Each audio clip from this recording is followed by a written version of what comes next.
దైవమర్మములు July 18. సహోదరుడు భక్త సింగ్ గారి అనుభవంలో దేవుడు ఆయనకు బయలుపరిచిన మర్మములను అనుదినము పంచుకొనుట.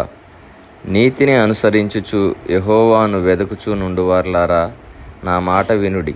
మీరు ఏ బండ నుండి చెక్కబడితిరో దాని ఆలోచించుడి. మీరు ఏ గుంట నుండి తవ్వబడితిరో దాని ఆలోచించుడి.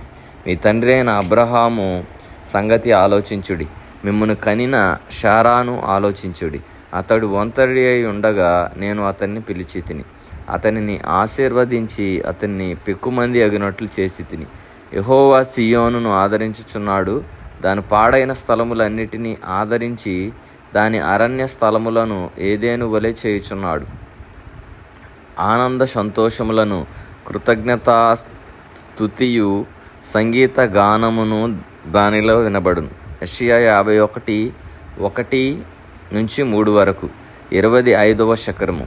పైన చెప్పబడిన బండ యేసు ప్రభువే. 1 కొరింథీ 10:4 మన పాపముల నిమిత్తము మన పశ్చాత్తాపపడి ప్రభువైన యేసుక్రీస్తును మన రక్షకునిగా అంగీకరించినప్పుడు ఆయన స్వభావములో పాలివారమగుదుము.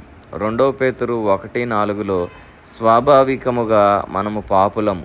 రోమా 7:18 పౌలు సాక్ష్యమిచ్చినట్లు దేవుడు మనలో ఏ మంచితనమును కనుగొనలేకపోయాను. మానవ మాతృలముగా మనలో మంచిది ఏదియూ లేదు. దేవుని దృష్టిలో కూడా ఆత్మీయముగా మనలో మంచిది ఏదియూ లేదు. దేవుడు తన ఉపయోగార్థమై అంగీకరించుటకు తగినది ఏదియూ మన జీవితంలో లేనేలేదు. అయితే యేసుక్రీస్తు ప్రభువును మన రక్షకునిగా అంగీకరించి ఆయన మనకు బదులుగా మరణించి మనలను నీతిమంతులుగా తీర్చుటకు తిరిగి లేచినని నమ్మిన వెంటనే ఆయన జీవము మనలో పోయబడును.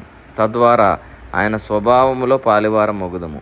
మన వైపు మనము చూచుకొనక మనము ఏ బండ నుండి చెక్కబడితేమో ఆ బండ వైపే చూచెదమని ఇచ్చట ప్రవక్త చెప్పుచున్నాడు. ఏలయనగా ఆయనే మన నీతి అయి ఉన్నాడు. మనం యేసు వైపు చూచుకొలది ఆయన యొక్క సుగుణములు యోగ్యతలన్నీ మన యందు దినదినము పోయబడచుండును. ఆయనే మన జీవమును మాదిరియునై ఉన్నాడు. నీవు దీనత్వము కలిగి ఉండగోరిన ఎడల ఆయనతో, ప్రభువా, నన్ను నీవలే దీనునిగా సాత్వికునిగా చేయమని చెప్పుము. నీవు శత్రువులను ప్రేమింపగోరిన ఎడల, తండ్రి, వీరేమి చేయుచున్నారు, వీరెరుగరు గనుక వీరిని క్షమించుమని చెప్పినప్పుడు నీవు నీ శత్రువులను ఎలాగూ ప్రేమించితివో అదే ప్రేమను నాకు అనుగ్రహించుమని చెప్పవలెను.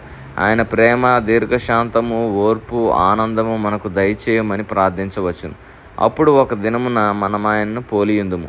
ఆ జీవముతో పాటు అమర్త్యమైన మహిమగల దేహములు కూడా మనకు అనుగ్రహింపబడును.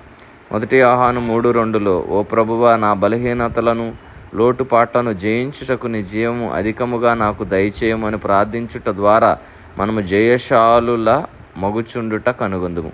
కాబట్టి మనము కూడా మన యొక్క జీవితంలో జయశాలుల మగుటకు, అన్నిటినీ క్షమించగలుగుటకు, అందరి ఎడల ప్రేమ చూపించగలటు, దీర్ఘశాంతమును, ఓర్పును, ఆనందమును దేవుడు మనకు దయచేయులాగన మనము ప్రార్థించవలను. అటువంటి జయవంతమైన జీవితములు దేవుడు మనందరికీ దయచేయునుగాక. ఆమేన్.